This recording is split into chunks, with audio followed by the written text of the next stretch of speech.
పేదరికం మన మనస్సును, మన జీవితాన్ని జెల్లీలా బిగబట్టి పట్టేసే శక్తి. కానీ ఆ పేదరికపు సంకెళ్లను విరగబొట్టే 3 శక్తివంతమైన రహస్యాలను శివుడే స్వయంగా తెలిపాడు. ఈ రహస్యాలు ఎంతో మహిమాన్వితమైనవి. వీటిని ఎవరికీ చెప్పకూడదనిపించేంతటి గొప్ప మార్గదర్శకాలు. మీ జీవితాన్ని సంపద, శాంతితో నింపాలనుకుంటే ఈ వీడియోను చివరి వరకు తప్పకుండా చూడండి. ఒకప్పుడు హిమాలయాల్లో నంది అనే యువ గోపాలుడు ఉండేవాడు. తిండి లేని రోజులు ఖర్చులకు పోనివ్వని పరిస్థితి. కాని నంది దగ్గర ఒక శక్తి ఉండేది, భయాన్ని ఎదిరించే ధైర్యం. ఒకరోజు నంది శివాలయంలో ధ్యానిస్తుండగా శివుడు ప్రత్యక్షమయ్యాడు. నంది, పేదరికం మొదలయ్యేది భయంతోనే. నీవు ధైర్యంగా నిర్ణయాలు తీసుకో, భయం మీ అడుగులు ఆపేస్తుంది. ఆ రోజు నుండి నంది చెక్కలు తయారు చేయడం ప్రారంభించాడు. మొదట కష్టపడ్డాడు, కాని ధైర్యంతో ముందుకు సాగాడు. కొన్ని నెలల్లోనే అతని జీవితం మారిపోయింది. రహస్యము 2 ఆలస్యం వదిలే బసవన్న కథ. బసవన్న అనే యువకుడు రోజూ రేపటి నుంచి కష్టపడతా అని అనుకునేవాడు.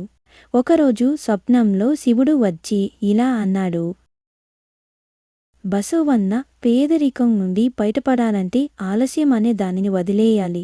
నేటి పనిని నేడే చెయ్యి.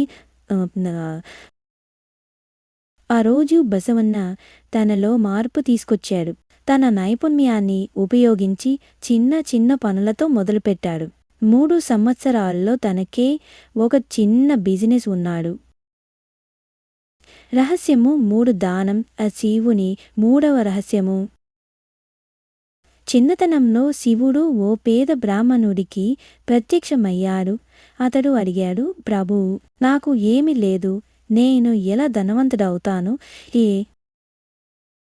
శివుడు నవ్వుతూ అన్నాడు: నీకు ఉన్న దానిలో కొంత భాగాన్ని అవసరమైన వారికి ఇవ్వు.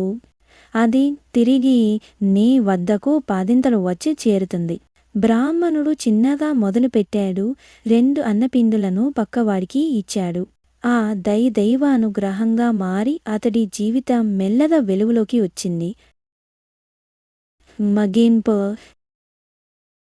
ఈ 3 శివుని రహస్యాలు. 1. భయాన్ని గెలవడం. 2. ఆలస్యం వదిలేయటం. 3. దానం చేయటం. ఇవి మన జీవితాన్ని వెలుగుల వైపు నడిపిస్తాయి.